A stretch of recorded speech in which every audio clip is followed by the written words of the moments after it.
जी, अगर it's not over yet, the English language में कहते हैं इट्स नॉट ओवर, कहते हैं द फैट लेडी सेइंग, अभी कोई it's not over yet, he is still a prime minister of Pakistan. जब ये ओवर सब कुछ खत्म होगा तो ये राव साहब को उस वक्त बात करनी चाहिए आन के। अभी से बगले बजाने के लिए ये तो भुट्टो को जानते भी नहीं होंगे, इनकी उम्र ही नहीं है इतने की ये भुट्टो को जानते हो। And he talking about Zulfikar Ali Bhutto और Benazir, he don't have no idea what he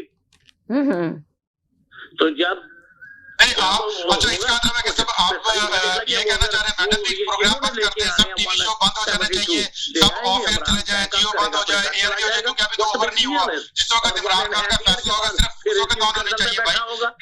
ऐसे मीडिया काम करता है, रोज रिपोर्टें देता है, एनालिसिस होती है उसपे, और हम तो पैगंबर सल्लल्लाहु अलैहि वसल्लम को भी नहीं जानते का हमने, लेकिन हम उस पे ईमान लेके आए हैं। जुल्फकार अली भुट्टो को हम किताबों में पढ़ा है, लोगों से सीखा है। आप शायद 5 साल की उम्र से भुट्टो साहब को फॉलो कर रहा हूँ मैं 35 साल से इस सियासत में हूँ।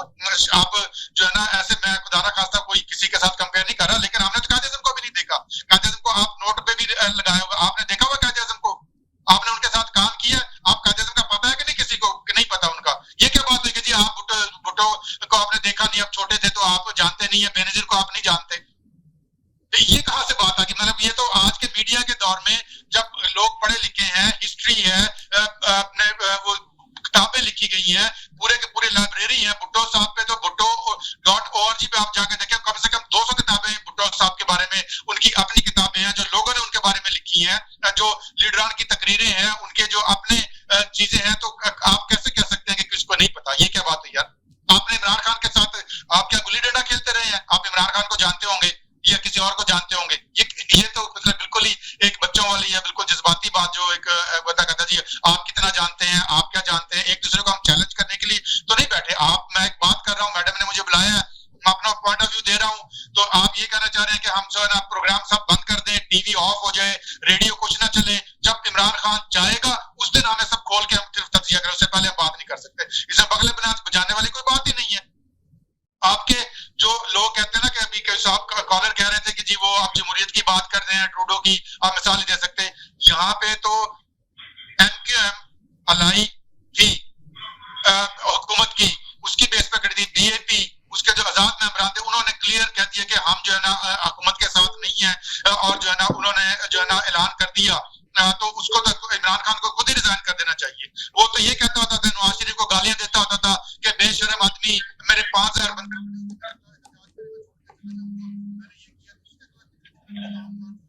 कितने बड़े बड़े जलसे हो चुके हैं, PDM के, पीपल्स पार्टी के हो चुके हैं, इनके खिलाफ आत्महत्या पेश हो चुकी है। अरे उनको तो बोलने दें जो आए हैं, एक सेकंड में सुन क्यों नहीं रहे?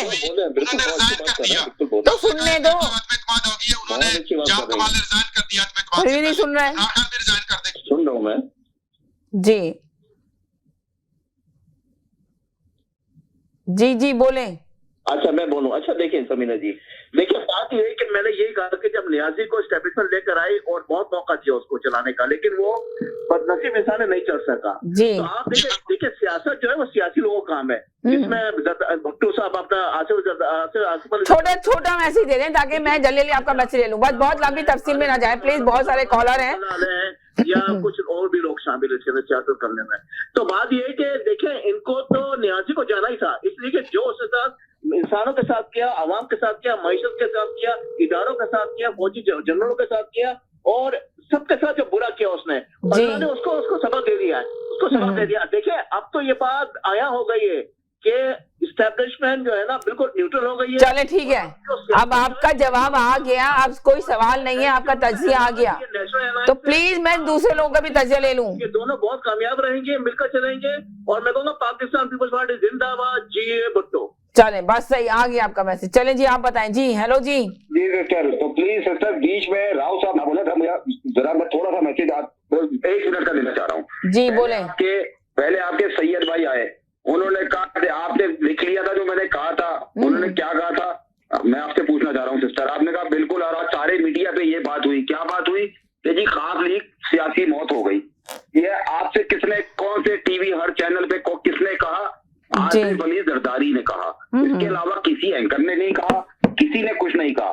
और आपने उस बात की आज बैठ के तरीके, कल आपने जब बोला था कि जरदारी पैसे खर्च कर रहा है, जी। तो कितने कॉलर आपके ऊपर आगे चढ़ गए थे? आपने ये जुमला कैसे कहा? जी, शेख रशीद ने बोला था, मीडिया में बोला था। जी हाँ, मुझे याद है। जी याद है आपको? जी, आज मुझे अच्छी तरह याद है। आप सोचें जी, आज मीडिया के ऊपर जरदारी ने आगे बोला कि ख्वाब लीग की सियासी मौत हो गई। जी। किसी एंकर ने या किसी ने नहीं कहा, ख्वाब लीग वालों ने नहीं कहा। इमरान जी। खान की तो गहरी सी बात है, ऑपोजिशन तो बोलेगी, सही है। एक बात ये हो गई। दूसरी बात सिस्टर, मैं आपसे ये कह रहा हूँ, प्लीज ये बात आप लिख लीजिएगा, ये आपके सैयद साहब, ये आपके फैसल भाई, आज इन्होंने आके तस्लीम कर लिया है कि एस्टेब्लिशमेंट, और लिख के रखा है क्या एस्टेब्लिशमेंट न्यूट्रल हो गई है। जो है वो न्यूट्रल हो गई है। हाँ, आप भी लिख लीजिएगा, आप भी याद रखिएगा। ये तो प्रोग्राम तो आपको पता है चलता रहेगा, इसी तरह जाता रहेगा। जी, मेरा ये मतलब है कि कल को इमरान खान इंशाल्लाह अगर वापस आता है ना, तो ये ना बोले कि एस्टेब्लिशमेंट ने झूठ बोला, ये एस्टेब्लिशमेंट की पैदावार है, तो ये बातें टीवी पे आके ये दोनों ना करें कम से कम। चले, एक बात तो ये हो गई। तीसरी बात, आखिरी बात ये कि राव भाई ने अभी कहा कि जी मेरे को 35 साल हो गए हैं पीपल्स पार्टी के अंदर। जी, सही है भाई। फिर आपने ये बोला कि जी जो टीवी पे चल रहा है हम तो उसको देख के बात कर रहे हैं। भाई मेरे, आप उसको देख के बात कर रहे हैं, हम जो पाकिस्तान में हो रहा है हम उसको देख के बात कर रहे हैं। हमारे डायरेक्ट, हम यहाँ रहते कनाडा में, हमारे कांटेक्ट पाकिस्तान तक में है कि हो क्या रहा है सियासत में। तो मेरे भाई, अगर आपको कुछ नहीं पता तो खामखाई में आप हमारा भी टाइम जाया कर रहे हो, आप अपना भी टाइम जाया कर रहे हो। आप जो हो बात करो बिल्कुल न्यूट्रल होके करो, वरना आपकी जो बात है ना, आप सिर्फ गुन गा रहे हो बेनजीर उसके, सॉरी आसिफ अली जरदारी के, सिर्फ आप उसके गुन गा रहे हो। इसके अलावा आप अगर पाकिस्तान के पार्टी का चले अब आप चुप हो जाए, उनकी बात सुन लें, 2 मिनट के लिए खामोश हो। जी जी जी, बोलें। जी जी जी, मसला ये है कि जी भाई साहब ने, इन्होंने राव साहब ने बुकें तो बहुत पड़ी हुई हैं। इन्हें कहें कि नुसरत भुट्टो का भी पढ़ा था, जो उसने जरदारी साहब के मतलब कहा था कि ये गैर लोग कहाँ से आ गए, ये मेरे बेटों की विरासत है, ये भी पढ़ा था इन्होंने बुक में। चलें, ठीक है। बुक में पढ़ा, मुझे भी बता दें अगर मैंने नहीं पढ़ा तो। आप कौन से दूसरे भुट्टो की बुक में? हेलो, एक सेकंड कौन से बुक में पता चल गया? कहाँ से आप लेके आ जाते हैं साजिशी तोरियां? अच्छा, 1 मिनट के लिए मैं इनका मैसेज आपसे लेती हूँ। Charter of democracy Benazir Bhutto ने किया था, आपको याद है सारा वो अपना। और खानदानी विरासत नहीं होती भाई किसी की, सियासत होती है सियासी विरासत। ठीक है, जो उसकी सियासत को आगे लेके चलता है ना, वही वारिस होता है। कोई जायदाद नहीं है, जमीन नहीं है कि वो जनाब उसके इनहेरिटेंस में उसके। जी हेलो, जी जी बोलें। जी, भुट्टो का नजरिया लेके चलेगा हर बंदा भुट्टो, मैं भी भुट्टो, हर बंदा भुट्टो है जो भुट्टो का नजरिया लेके चलेगा। 1 सेकंड ताहिर साहब ज्यादा खामोश होंगे, फिर आप बोलिए। जी, 1 सेकंड आप चुप रहे, 1 सेकंड इनसे बोलने दें। जी बोलें। जी, मसला ये है कि आप किसी बात की कोई तायीद करनी है, उसका एग्जाम्पल दे। ठीक है, भुट्टो के लिए कोई भी इस बात से मुनकर नहीं है कि भुट्टो एक हुब्बुल वतन था, उसको मुल्क का, मजदूरों का दर्द था। ये बात से हम इनकार नहीं, 1 सेकंड वो बोल लें, फिर आप बोलिएगा, फिर आपकी ही बारी है। बात से हम इनकार नहीं कर रहे, लेकिन महाजिरों का भी हक है उस मुल्क पे। आप कनाडा में रहते हैं, यहाँ पे आपको रेसेस आपको नहीं मिलेगी, यहाँ पे सब इक्वल है। कराची में क्या एक सिंधी आदमी ज्योतिओ फैमिली का सैयबासी करोड़ों बराबर है? बिल्कुल नहीं है, बिल्कुल नहीं है, नहीं मिलती है जस्टिफिकेशन। बड़ी पोस्टों में सारे वडेरे बैठे। चले, छोटी बात करें प्लीज, कॉलर बहुत ज्यादा है, छोटी बात करें ताकि सबको मौका मिले। मिल गए ना, हाँ। दो पार्टियां मिल गई है ना, तो एक बात को तय कर ले कि जो मिसिंग पर्सन है सबसे पहले उनको रिकवर करवाएं। सबसे पहले एमक्यूएम के दफ्तर खुलने चाहिए जो कई सालों से बंद है। चलें, ठीक है। बारिश, एक मिनट भाजी, ये सारी बातें अगर आपको नजर आ जाए तो समझ लेना एमक्यूएम कामयाब होगी, और अगर यही रोना रहा तो फिर ये बहुत बड़ी मिस्टेक कर। चलें, ठीक है, आ गया आपका मैसेज, बहुत बड़ी मिस्टेक हो गई। जी जनाब, जी बोलें। जी अच्छा, मैं ये कहूंगा ताहिर राव से, जी खुदारा जमहूरी माशरों की मिसाल मत दें इन कातिल पार्टियों के लिए। जरा सा ये बता दें, न्यूज जर्नलिस्ट था नाजिम जोखियो, उसको एक मिनिस्टर मार देता है, सिटिंग मिनिस्टर पीपल्स पार्टी का, उसे दुबई भगा दिया जाता है। अब अंदाजा करें, उसको बुलाया जा रहा है वोट के लिए। आप अंदाजा करें इन कातिल लोगों का कि कत्ल करता है, एक जर्नलिस्ट का कत्ल कर देता है एक मिनिस्टर, और उसको दुबई भाग जाता है, और उसको अब वोट कास्ट करने के लिए बुलाया जा रहा है। खुदारा आप इन लोगों को सपोर्ट कर रहे हो। इन कातलों को आप मुझे ये बताइए कि जो जमानत दी है वो जरदारी ने जमानत दी है या कोर्ट ने जमानत दी है जामिया से? मैं उसको बिल्कुल सपोर्ट नहीं कर रहा। एक सेकंड राव साहब, एक सेकंड, जब तक ये चुप नहीं होंगे आपकी आवाज क्लियर नहीं जाएगी। एक सेकंड, क्या जो है उसको अदालत ने उसको बेल दी है या जरदारी ने बेल दी? आप क्या अयान अली को भूल गए? आप क्या फालूदे वाले और गोलगप्पे वालों को भूल गए? अरबों रुपए आते रहे और ये व्हील चेयर पे आता था। आप अगर आप मुझे ये नहीं समझ में आ रहा है कि आप क्या जो आटा स्कैंडल जो इमरान खान का उसको भूल गए हैं, क्या आप चीनी स्कैंडल को भूल गए हैं, क्या आप अदवियात स्कैंडल को भूल गए हैं, क्या आप उनका जो है ना रेंटल पावर जो इनका जो पावर प्लांट में LNG का स्कैंडल भूल गए हैं, क्या आप अदवियात का स्कैंडल है इमरान खान के जो पूरे किचन समझ नहीं आ रहा, हम भी बोल रहे हैं वो भी बोल रहे हैं। एक सेकंड राव साहब, जब ये स्टॉप हो जाए तब करेंगे। हम सियासी तौर पे डिस्कस कर रहे हैं कि अभी क्या मुस्तकबिल होगा। आप उसको अयान अली को लेके बैठ गए। अयान अली पीपल्स पार्टी की हुकूमत में बाहर गई थी, वो नवाज शरीफ की हुकूमत थी। जो सबसे बड़ा पीपल्स पार्टी का दुश्मन चौधरी निसार है, उस वक्त वो वजीर दाखिला था। अदालत ने उसको जो है ना जमानत देके भेजा है। आप सुप्रीम कोर्ट से पूछे, आप हाई कोर्ट से पूछे, जिसने अयान अली को भेजा, क्या जरदारी की कोर्ट में से वो बाहर गई थी? अब क्या बात करते हैं, मतलब से आप लोगों ने अवाम एक चीज बना ली होती है, ना आप आइन को मानते हैं, ना आप कानून को मानते हैं, ना आप किसी अदालती निजाम को मानते हैं। बैठ के इधर जो है ना हम बातें कर लेते हैं जी वो अयान अली कौन से प्रूफ हुई है, कौन से अदालत में प्रूफ हुई है? क्या जरदारी साहब 12 साल जेल में नहीं रहे? क्या नवाज शरीफ की जेल में नहीं रहे? एक सेकंड वो चुप हो जाए फिर आप बोलिएगा। क्या इमरान चौधरी के जमानत नहीं सुन ले जरा सा, कौन सा केस प्रूफ हुआ मुझे बताएं। जी अब आप बोले। अब राव साहब आप एक सेकंड के लिए खामोश चाहिएगा, आपकी पूरी बात सुन ली है ताकि क्लियर बात जाए। आप लोग जब कॉलर और आप साथ साथ बोलते हैं, एक लफ्ज नहीं जा रहा सही से एयर पर। जी बोले, अब आप बोले। राव साहब का के लिए ये अर्ज है। जी जी जी जी जी अब बोले स्टार्ट करें जी। राव साहब जो माशाल्लाह ये बातें कर रहे हैं, राव साहब और इकबाल हसन में कोई फर्क मुझे नजर नहीं आया। जिस तरह इकबाल हसन पक्का मुंह बना के झूठ बोलते हैं ना, तो राव साहब भी उसी की कॉपी कर रहे हैं। मैं देख रहा हूँ उनको, मुझे समझ नहीं आ रहा कि राव साहब ने आगे किसी को ना आप किसी को जज नहीं करें, आप किसी पे इल्जाम नहीं लगा सकते। I'm sorry मैडम, अगर आप ऐसे करें, क्या झूठ बोला मैंने? बताएं मुझे, बताएं कि मैंने झूठ क्या बोला? आप 4 बजे बैठ के टीवी के प्रोग्राम में मैडम आप इस तरह के कॉलर प्लीज ना लें, मैं फिर प्रोग्राम छोड़ दूंगा अगर आपने कैसे झूठ बोला। आप अपना ओपिनियन दें, और मेरे पे मैंने आपके बारे में बात की ना, मैं आपको जानता हूँ आप कौन है। अब मैं कहता हूँ आपको बहुत बड़े चोर हो चक्के हैं, आपको पता नहीं मैं आपको 6 गालियां दी तो अच्छा लगेगा आपको?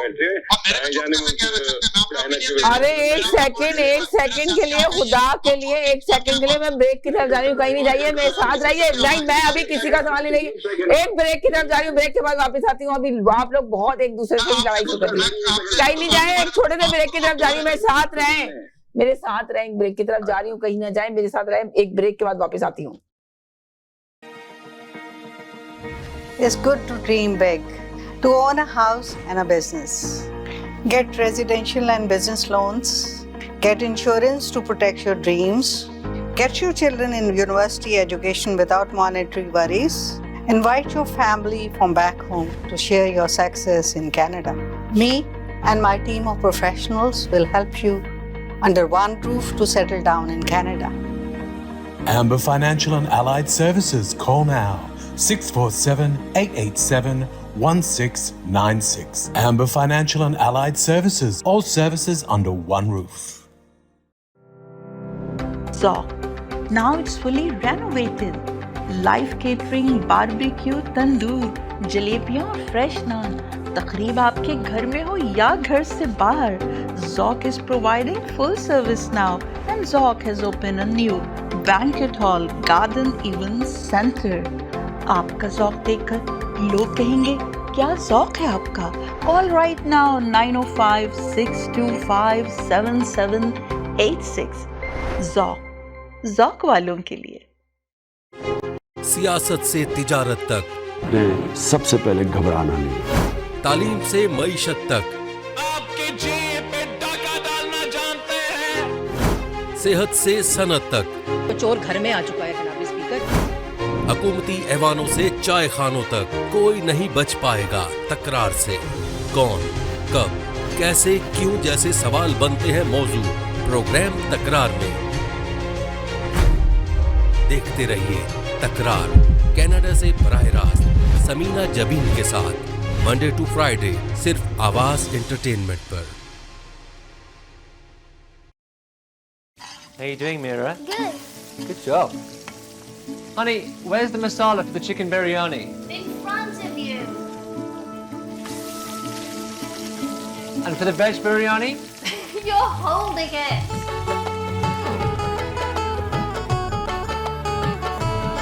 तेल मसाला को बहुत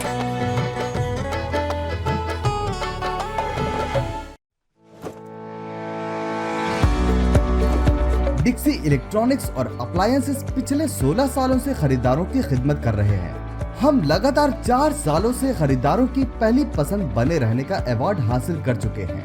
हम किचनर्स, बॉश, वर्लपूल, LG, सैमसंग और जनरल इलेक्ट्रिक के ऑथराइज्ड डीलर हैं। 5 स्टार खिदमत का लुत्फ लें। हम आप सभी को टीवी सबसे ज्यादा रियायती दामों पर देने की गारंटी देते हैं। www.dixieelectronics.ca हमारी वेबसाइट पर जाएं या अभी कॉल करें 9056255900। सभी बहुत ही मुनासिब कीमत पर दस्तयाब हैं जो आप बाआसानी से ले सकते हैं। At Dixie, we sell quality and deliver confidence. अगर आप चाहते हैं खूबसूरत visiting card, sign boards, bill boards, तो कॉल कीजिए अमनदीप सिंह को 416-577-5128 416 डिजिटल साइन। कॉर्पोरेट इवेंट्स हो या शादी की तकरीब, बर्थडे एनिवर्सरीज हो या हो बेबी शावर, और अगर आप चाहते हैं स्टूडियो सेटअप, रेंटल बैकड्रॉप्स, हार गजरे या पार्टीज के लिए fresh flower arrangement, then call Afiya Khan at 416-628-7849. Essence Event Deco, creative, elegant and unique. देखिए खेल की आवाज हर पीर रात 8 बजे। आज की बात समीना जबीन के साथ हर मंगल रात 8 बजे। इस्लाम इन मॉडर्न टाइम हर मंगल और जुमा शाम 6 बजे। रियलिटी कॉफी टॉक हर जुमेरात शाम 7 बजे। टुनाइट टॉक हर जुमा शाम 7 बजे। देखिए तकरार, कीजिए तकरार समीना जबीन के साथ हर रोज रात 9 बजे और रिपीट सुबह 9 बजे। आप देख रहे हैं आवाज एंटरटेनमेंट, आवाज आपकी, चैनल हमारा, जुड़िए हमसे। जी नाज़रीन, हम गए थे एक छोटे से ब्रेक की तरफ। ब्रेक के बाद वापस आए। आप देख रहे हैं अपना पसंदीदा प्रोग्राम तकरार और आप देख रहे हैं अपने चैनल आवाज एंटरटेनमेंट में देख रहे हैं। आज थोड़ी सी गर्मा गर्मी हो रही है, बहुत ज्यादा तकरार हो रही है। हर कॉलर अपनी बात करना चाहता है, हर कॉलर अपनी राय देना चाहता है। मेरे साथ पाकिस्तान से जो कॉलर है वो कह रहे हैं कि मुझे जरूर ले लें, थोड़ा सा मैसेज ले लें, मैं उनका ले लेती हूँ। जी बोलें। जी हाँ जी, अस्सलाम वालेकुम। देखे ये जो कह रहे थे ना वो चोर और डाकू और कातल, ये आपका सादक अमीन भी तो ये चौधरियों को कहता था ना ये डाकू है। मेरे भाई जरा हौसले से सुने, अगर अब वक्त आ गए थे MQM वालों ने जो बल्दिया टाउन में 200-250 आदमियों को जला दिया था, वो कातल नहीं है, वो बदतमीज है। ऐसा काम ना करें। ये रऊफ साहब बिल्कुल सही बात कर रहे हैं, इनकी भी बर्दाश्त करें, जरा सुने। ये अमेरिका वालेकुम सलाम। फैसल बोलो, फैसल ये भट्टो। बिस्मिल्लाह बिस्मिल्लाह, बड़ी मेहरबानी मेरी जान, बड़ा मिस करता हूँ मैं कनाडा को, तो इंशाल्लाह जिंदगी रही तो एंड ऑफ द ईयर आ जाऊंगा। अरे भैया खुदा के लिए शो चल रहा है मेरा, खुदा के लिए शो चल रहा है, शो में रखे। ये क्या है, आप लोगों ने तो ऐसे लग रहा है कि घर की बातें शुरू कर दी हैं। ये शो है, शो को देखें। अस्सलाम वालेकुम, वालेकुम सलाम करने की जरूरत नहीं। जी बात करें। जी हेलो, जी जी अस्सलाम वालेकुम। जी देखिए बात ये है कि अगर आप माजी की बात करेंगे जी तो माजी में तो कोई भी धुलावा नहीं है। अब देखें पाकिस्तान की केमिस्ट्री जो है, ये पाकिस्तान की जो सियासत है जी, उसमें अगर मौजूदा दौर में कोई सबसे ज्यादा आप अकलमंद कह लें, शातिर कह लें आप, या जिसको सियासी बसीरत है, वो है जनाब आसिफ अली जरदारी साहब। जब वो सदर थे, देखे ये लोग भूल जाते हैं, ये जो लेबल लगाना होता है ना लोगों को जी, वो लगा देते हैं और उनकी सियासी जो खिदमात है उसको भूल जाते हैं। देखिए वो आदमी वाहिद पहला आदमी था जिसने अपने सारे प्रेसिडेंशियल जो उसके पावर्स थे उसने पार्लियामान को दे दिए जी। ये जरदारी का बहुत बड़ा कारनामा था पाकिस्तानी जमहूरियत के लिए और पार्लियामान के लिए, चाहे कोई माने या ना माने। फिर जरदारी ने जो अमेंडमेंट की आइन में, अब वो देखे उस वक्त उसकी वो था भी नहीं, उनका जो क्या कहते हैं आपका 2/3 मेजोरिटी भी नहीं थी, लेकिन उसके अंदर सियासी बसीरत थी, उसने सारी पार्टियों को ऑन बोर्ड करा, कंसेस करा और आईनी तरमीम करी। ये उसका कारनामा है। जरदारी का कारनामा ये है कि सरहद को खैबर पख्तूनख्वा बना दिया उसने, ये उसका कारनामा है, ठीक है। और इसके अलावा भी उसकी बहुत सारी चीजें हैं जो कि मैं बोलूंगा तो फिर लोगों को अच्छा नहीं लगेगा। दूसरी बात ये कि भाई आप कुछ भी कहें, पीपल्स पार्टी पे लोग भरोसा करते हैं सिंध के, उनको बार बार वोट देते हैं। अगर आप सियासी लड़ाई लड़ सकते हैं उनसे, आप जाएं अपना केस रखें सिंध के अंदर, आप बोले कि हम आपको बेहतर डिलीवर करके सकते हैं, आप हमें वोट दें। लोग हमेशा पीपल्स पार्टी को वोट देते हैं। जी जी जी जी। कराची में लोगों ने पीटीआई को वोट दिया। 16 एमएलए है, 24 एमपी है, सदर है, गवर्नर है जी, करा, कुछ भी डिलीवर नहीं करा, सिर्फ बातें बातें बातें। तो पीटीआई सियासी पार्टी है ही नहीं, ये पकड़ धकड़ की पार्टी थी, ये इसका अंजाम यही होना था। आप तो बात ये है कि माजी में ना जाए, बात करें, सारे कॉलर जो है बात करें इस वक्त मौजूदा सूरत हाल। बिल्कुल सही कहा, मौजूदा सूरत हाल पे तो बात नहीं कर रहा है, बात चले गए माजी के अंदर के पहले क्या हुआ था, इसमें क्या हुआ था, टॉपिक से तो हट ही जाते हैं, टॉपिक पे जो बात है। तो माजी में तो जनरल रानी भी थी और माजी में नूरजहां भी थी और माजी में बहुत कुछ हुआ है, छोड़ दो उसको, ये बातें नहीं करें, समझे। आए इस वक्त जो मौजूदा सूरत हाल है उस पर बात करें, छोटी छोटी बात करें, सवाल जवाब करें और सबको टाइम दें। थैंक यू, बहुत शुक्रिया जी, थैंक यू जी जनाब। जी जी जी सर जी। अभी ये शाहिद भाई अपना सैयद भाई आगे कह रहे थे, जरदारी की तारीफें कर रहे थे, तो वो एक जुमला कहते कहते रुक गए। अगर मैं एक बात बोलूंगा तो सबको बुरा लगेगा, जो उसके कारनामे बता रहे थे। जी, एक सेकंड के लिए होल्ड कर ले जरा, ये एक दफा भी यार न्यू इनको यार कर दूंगा सर, एक सेकंड के लिए। जी बोले जी जी, वालेकुम अस्सलाम जी। सबसे पहले तो मेरी कॉल के दौरान किसी की मुदाखलत नहीं होनी चाहिए, और मुझे 3 मिनट 3 मिनट से घड़ी देख लें आप अपनी 3 मिनट की, ठीक है, 3 मिनट की घड़ी देख लें और 3 मिनट ही बोलिएगा। जी जी बोले जी। आज आपका प्रोग्राम मुकम्मल तौर पर एक तमाशा हुआ जी, आप जोड़ के माजरत करता हूँ कि आपने भी इस तमाशा में पूरा हिस्सा अदा किया जी। दूसरी कि दुनिया के किसी प्रोग्राम में ऐसे नहीं होता कि आप एक गेस्ट को लेके आए तो उसको आके जो है तो अपना इतना खुला छोड़ दें कि वो बेइज्जत हो जाए जी। देखिए आपने एक पार्टी के तर्जमान को बुलाया हुआ है जी, उन्होंने अपनी पार्टी के मौक़िफ़ को बयान करना है, उनसे एग्री होना मेरा कोई जरूरी नहीं है कि मैं उनसे एग्री करूं। मेरा काम है उनके मौक़िफ़ को सुनूं और उन्होंने अपने मौक़िफ़ की तर्जमानी करनी है, क्योंकि वो एक पार्टी के तर्जमान है जी। मेरा काम है उसके ऊपर काउंटर क्वेश्चन करना। मेरा काम ये नहीं है कि मैं उनको गालियां निकालूं। पहली बात तो ये होगी। दूसरी बात ये है कि यहाँ पे जितने लोगों ने भी बातें की, मासवाए एक आज के सब ने हवाई बातें की, किसी ने जो आज के जमीनी हकायक थे उसके ऊपर बात नहीं की। पाकिस्तानी सियासत का जो माजी है वो बड़ा तल्ख है, अगर हम उस तलखियों को लेके चले तो कोई अपना पार्टी जो है एक दूसरे के साथ हाथ तो क्या किसी की शक्ल भी नहीं देख सकती। और बदकिस्मती से मौजूदा हुकूमत ने, मौजूदा जो हुक्मरान है, उन्होंने उस तलखियों में मजीद इजाफा किया। अब आप ये देखें जो कराची में आज जो ये पिछले 1 महीने से मुज़ाकरात हो रहे थे MQM और PPP में, आप उसको एक ब्रॉडर अपना स्पेक्ट्रम में देखें कि उसका आपके सूबा सिंध में और पाकिस्तानी सियासत के ऊपर क्या असरात आ रहे हैं। आज आप देखें कि वो पीपल्स पार्टी और MQM जो एक दूसरे की शक्ल देखने को रवादार नहीं थे, आज जो है वो इस हद तक आ गए हैं कि एक दूसरे को एंटरटेन कर रहे हैं। उसमें ये हुआ कि आज जो MQM के जो की मुतालबात थे जिसके ऊपर कभी ना PPP गौर करती थी, ना किसी डिक्टेटर ने गौर किया था, ना किसी और ना नवाज शरीफ ने गौर किया था, उनके ऊपर आज बात हुई। मिसाल के तौर पे MQM ने कहा जी कि हमारे दफातर खुलने चाहिए, उन्होंने इन राइटिंग उनको दिया है कि जी हाँ हम ये करेंगे।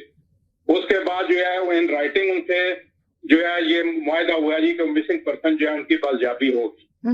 उसके बाद ये है कि ये राइटिंग वायदा हुआ है कि उनको चूंकि उनका क्लेम है MQM का कि कराची और हैदराबाद जो है इनकी मेजॉरिटी है, तो उन्होंने इस बात को एडमिट किया है कि वहां पे आपके एडमिनिस्ट्रेटर लगाए जाएंगे। उसके बाद उनका दावा है कि कराची पे हमारा मैंडेट है तो सिंध में हमारा ज्यादा हिस्सा है, तो PPP ने आज एडमिट किया है कि गवर्नमेंट जो है आपकी पार्टी का लगाया जाएगा। उसके बाद जो है उनको मौजूदा हुकूमत में जो है उनको जो है रिप्रेजेंटेशन दी गई है। और फिर इससे बढ़ के ये है कि आइंदा इलेक्शन में आइंदा भी जब अगर सियासत में जब होगी बात तो हम एक दूसरे को एंटरटेन करेंगे। इससे ज्यादा पॉजिटिव चीजें जो है वो आप क्या एक्सपेक्ट कर सकती हैं? यहाँ पे लोग आके सती बातें करके वो एक दूसरे को माजर लेके बैठ गया, उधर लेके बैठ गया, उससे मसाइल हल नहीं होते। आप उसको इन रियल सेंस किसी मसले की तह तक पहुंचे कि उसके क्या दूर रस नताइज जो अपना